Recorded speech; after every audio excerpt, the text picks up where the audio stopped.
Today we are going to take a look at how to add click tracking to buttons or links on your website using Google Tag Manager and send those to Google Analytics. And I'm actually using one of my own projects for this because it's something I've been meaning to do and just haven't set up. So this is the cobbler trying to make his own shoes here. Let me show you. So first I'm going to show you in Google Analytics, by default, you very likely will have a report called engagement and then events. When you go in there, you'll see a list of events here. I have one custom thing in here, and then the rest of these things are what Google is calling enhanced measurement. So just a quick aside there, if you go in here, you go into data streams, you pick your data stream, and then you look here. This is going to show you things that it's trying to track automatically. So what we're looking to do today is add things on top of that. Now, you're going to see in here that there are clicks that are being tracked already. Usually what those are, when you see those related to enhanced measurement, is it's trying to collect outbound clicks. What I want to do is track people clicking on these buttons on this site, right? So calls to action. So we have sign up for free, we have connect and get instant access, sign up, right? So those all do the same thing. Now, how I'm going to do this, it does require that you have Google Tag Manager on your site already. So if you don't, ask me how, or I think I have some other resources too that I can send you to. But let's dive in. So here's my Google Tag Manager account. Again, really basic, really plain. I need to do more in here. So what I'm going to do is I already have my basic Google Analytics configuration set up. I want to set up a new tag. So what I'm going to do here is I'm going to go I'm under tags. I'm going to click new.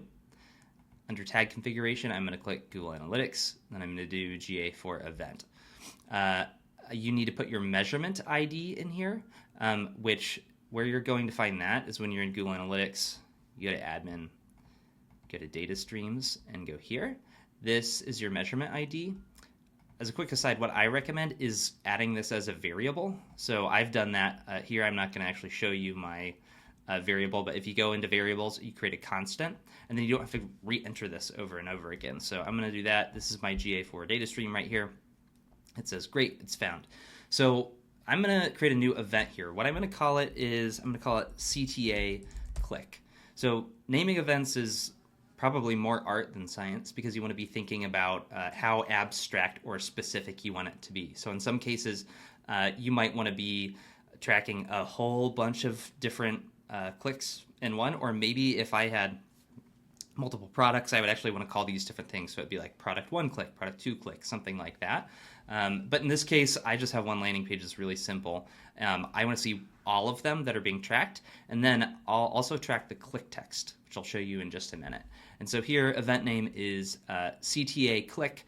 Anytime it's a click action also, it's really important, or at least I think it's really important, that you do literally put click in there, right? Because I've seen before where people try to track like newsletter signups or like sign up or something like that, and they assign that to a button click, and that's not an actual sign up, right? We don't know if they completed that action, so I like to be very literal with click.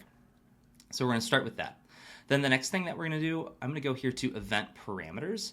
Event parameters are basically additional pieces of information that you want to be sending through with the particular event. In this case, when I'm here, it would be nice to know what the actual text was on the button, so I know, potentially which one people are clicking. We could get more advanced than that, right? Because in theory, if I do this, then I won't know if it's in the header or footer, but I don't really care that much right now. I just want to know, I could be able to tell otherwise what this is. So that's helpful. So I'm going to go in there, I'm going to add a parameter. I'm going to call it click underscore text. And then in the value here, you're going to use variables. So this is a built-in variable. These are all custom ones that you see here. But if you go here and you click built-ins, click text is an option. You'll see there's a bunch of other things here too. So it might get your gears turning about other parameters that you could be sending through. For now, I'm just going to be doing click text. And then we got to figure out when we want this thing to actually happen. So for that, we're going to go to triggering. Now, this is another kind of art science piece because there are different ways that you could do this. So they all have different text. So I can't use some sort of condition where it's like sign up, or at least not in my case. If all your buttons say the same thing, then you could do that. However, right now, all of these buttons go to the same destination. So I think that's what I'm going to use for it. I'll show you a couple other ways maybe that we could do this. But let's go here. We're going to choose a new trigger. I'm going to name it click, and then it's going to be to the URL. So I'm going to copy this link address. I like to be pretty literal in my naming here. Right, so there we go. We're clicking to onboarding. That's the idea at this URL. So you go to trigger configuration. There are different kinds. You could do just links. You could do all elements. I probably could do just links, but in this case, just in case, I'll do all elements. Sometimes if you have a button where it's not an actual like a anchor link tag, you might want to do that. So I'm gonna just for now, I'm gonna go ahead and do this. I think they are all links, but that's right. And then we are going to need a new variable here. So I'm going to choose built-in variable.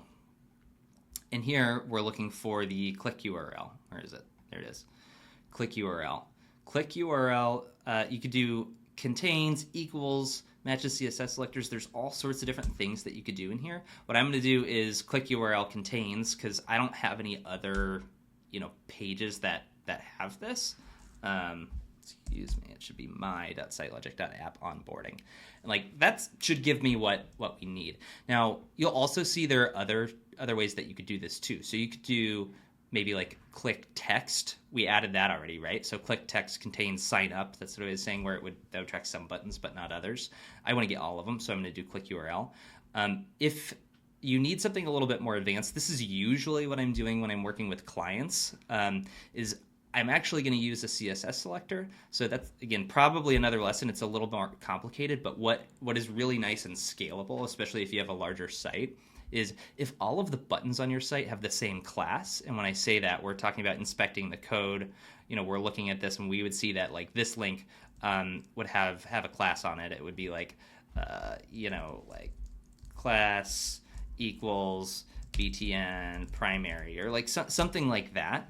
Like in that case, then you can go and you can target that using other variables here. So if you go into the variable, you could see we have click ID, we have click classes, and we have click element. So that's going to get into CSS a little bit more, so I'm not going to do that today. But just know that there are more scalable options that you can be using here. But I'm just going to keep it simple right now, right? So click URL contains my.sitelogic.app onboarding. Save.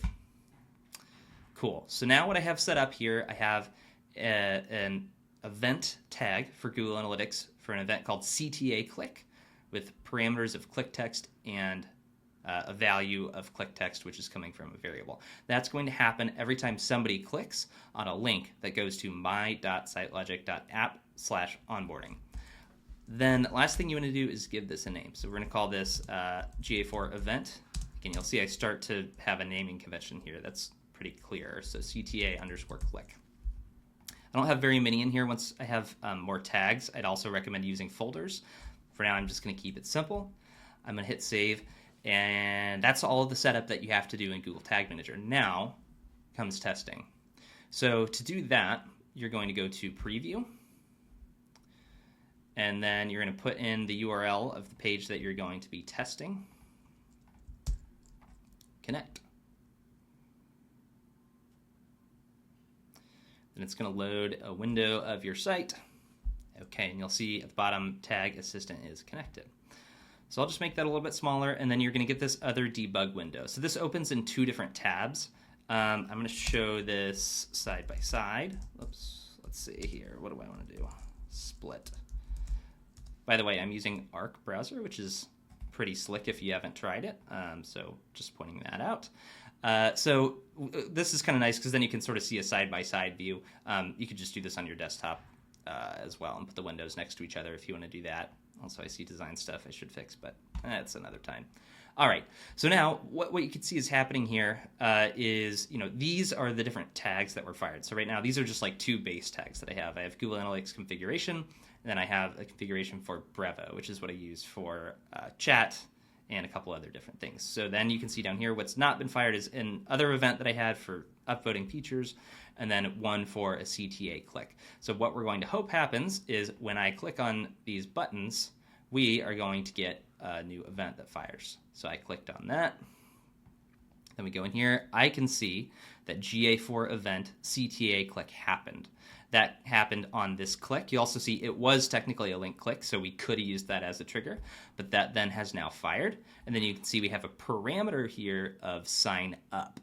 This is going to be flowing into Google Analytics. Now, when you go to here and you're looking for your events, it's not great at real time, but one thing you could do just to see if all this is flowing into GA is if you go to admin, there's a debug view. Where is it? Down here.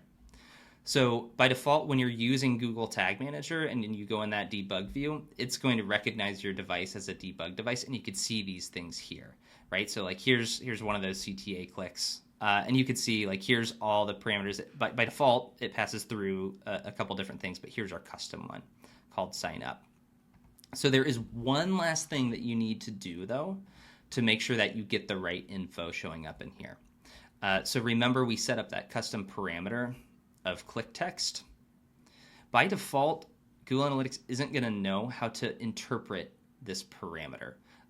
It has a certain set of things that it already understands, click text not necessarily. And so what you're going to need to do there is in Google Analytics, and I already have this set up actually from a past site that I used this on, but I'll just show you. So you want to go in here and you want to go to custom definitions. And then in custom definitions, you'll go to create custom dimension, call it what you want. Usually this is where I would do something like this, click text like that. Your scope is event because this is for each of the events. You can put a description in here if you want to remember, what this means. And then you go and you select event parameter. That parameter is what we had in Google Tag Manager. And it's not going to recognize this actually because I already have it in here. But you can see that that's exactly what I did here. So I tell it, okay, look for click_text, and then that is going to be something called click text. And then what you can do when you go into your reports, if you go to engagement events, you're going to see you're just looking at clicks. Now this isn't going to work, right? Because I just set it up. So this is looking at historical data. But you could go in here and then you have custom dimensions. And there we go. We have our click text. So if I go there, you can also search if it's harder to find click text. What you're going to start to see is it's trying to show us click text for all these things, which isn't relevant. But then if you go here and you just look at clicks, you'll see, okay, I have click, and then all of the click text for the buttons that were clicked would be showing up here. So this is how then you can start to track clicks over time, know which ones they are. And again, if the click text isn't necessarily meaningful, there are other ways and other parameters that you could be passing through with your event, but that's going to completely vary based on your situation. So what we've walked through here, right, is we've identified we want to be tracking clicks on these buttons. We've set that up in Google Tag Manager. We've tested it in preview mode. We've confirmed in debug that it's working. And then we've also gone to admin, custom definitions, and made sure that we have a custom dimension set up for that click text. The very last thing to do then is in Tag Manager, you do have to publish this. So you'll see right now we still have 5 workspace changes. It's not published yet. You're going to go to submit. You'll want to add a name here. So I'm going to say add GA4 CTA click event. If you have more complex changes, it's probably worthwhile to put some more notes here, especially if you're collaborating with other people. Then you can see a summary of your changes down here. I'm going to go ahead and hit publish, and then we're good to go. And then you can see here's what was just published. If you want to look at versions, you can see I have a very lackluster history of publishes in here. If you ever need to revert, you can always go back, and then you can hit publish. You can also preview or even share previews of old versions as well. So that is click tracking. Do let me know if you have any questions. Hope you have a good one.